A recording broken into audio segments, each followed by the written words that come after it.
Dahil sinusumpa natin na tayo ng dalawa, dapat maging tapat tayo sa isa't isa, para tayo ay magkasama na masaya.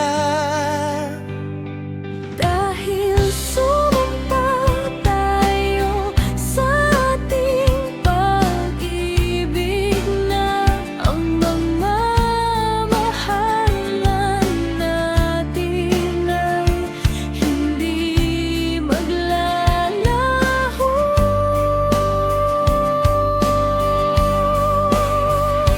Kaya sana tuparin mo ang iyong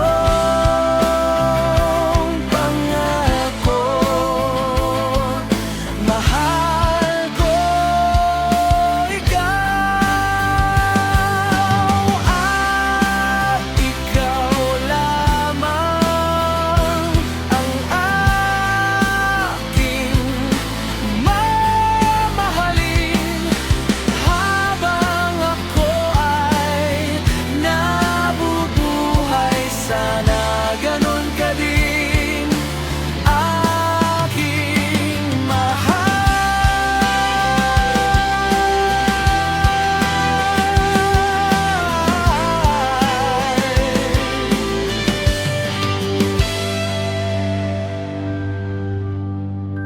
Kahit